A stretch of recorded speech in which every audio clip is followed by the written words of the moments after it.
This is Faye Bradley first solo exhibition, Dream Landscape and Fur. Yeah. So what's the story behind these paintings?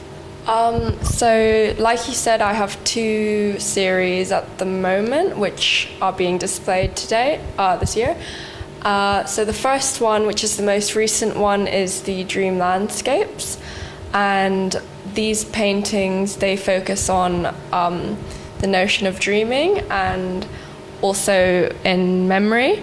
So these are subjects that I chose because I'm fascinated with the concept of dreaming, and my interest in art as well. So I kind of combine these, and my study into dreaming and artists that have used dreaming to create artwork.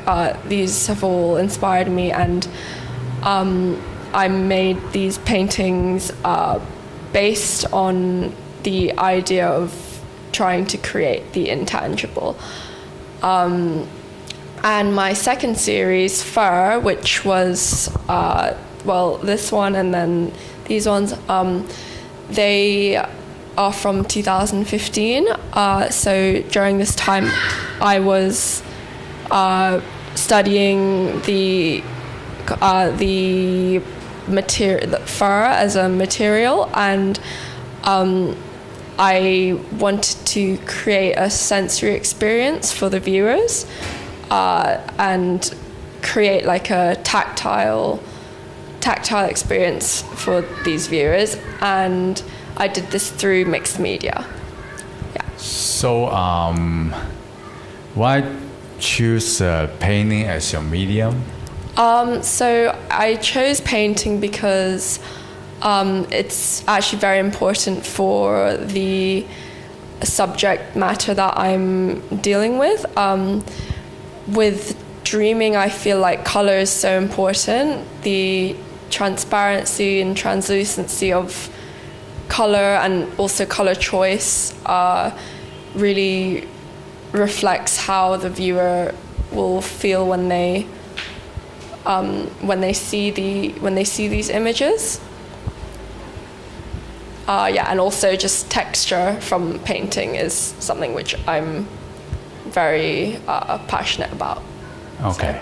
So what or who is the inspiration for your works, or as an artist? Okay, so, the subject of my inspiration is dreaming, but artists who I'm really interested in and who actually inspired me a lot with how I paint and my color choice and my style, I've taken a lot of inspiration from these artists. David Hockney and Peter Doig. So both of these artists, they have their own styles. I'm really passionate about David Hockney's work and how he uses really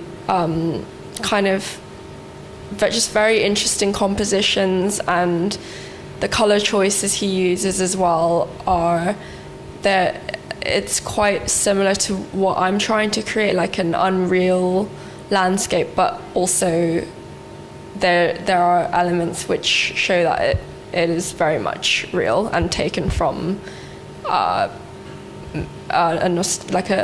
something that the viewer can relate to. So what's the process of making your dream landscape?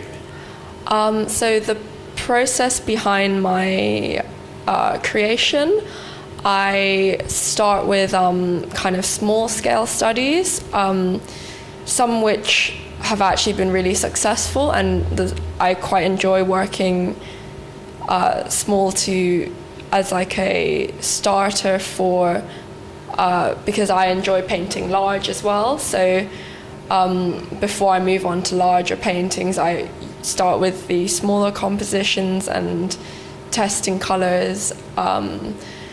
Then I kind of build my way up and get a really big canvas and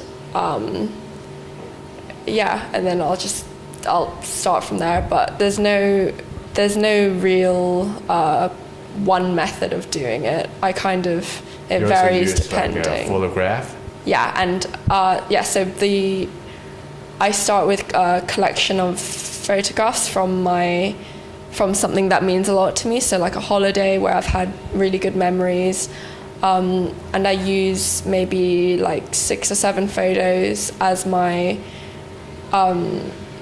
source, and I don't like taking exact compositions. I'll take extracts of the ones which I think are most effective, and then from there I'll start the composition, small scale studies, and then the large ones. So Okay, excellent. So how about the fur series? So with the first series, it was also very similar. Fur is something which I find it really fascinating, the texture and the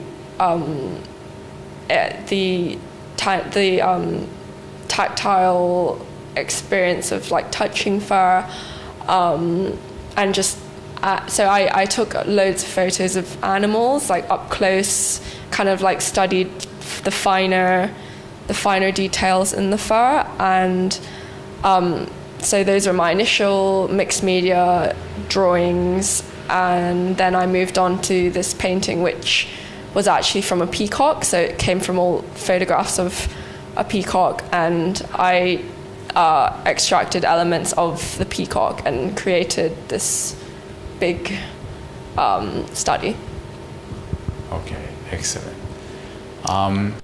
So do you think art and artists is important to the world, and why?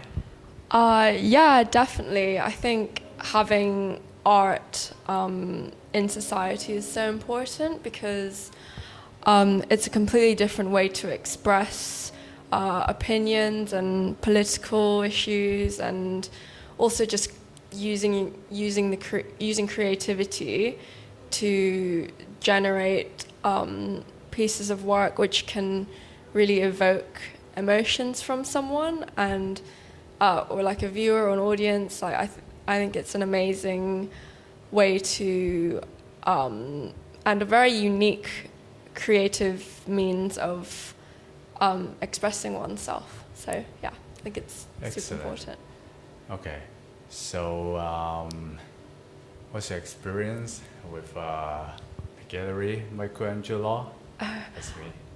Yeah, so my experience at Michelangelo's gallery was amazing. I think it's really great that you're supporting artists like myself, who I'm still very new to the industry. I feel like I've learnt a lot about setting up an exhibition and inviting guests and kind of creating just the experience of having a solo gallery exhibition it's really exciting, and I think it's also very unique that you can have it all in the space of your own studio. Like I think that's really unique, and you obviously have a huge passion for art. So yeah, it definitely reflects in how you treat your artists. So Excellent. yeah. Okay, so congratulations.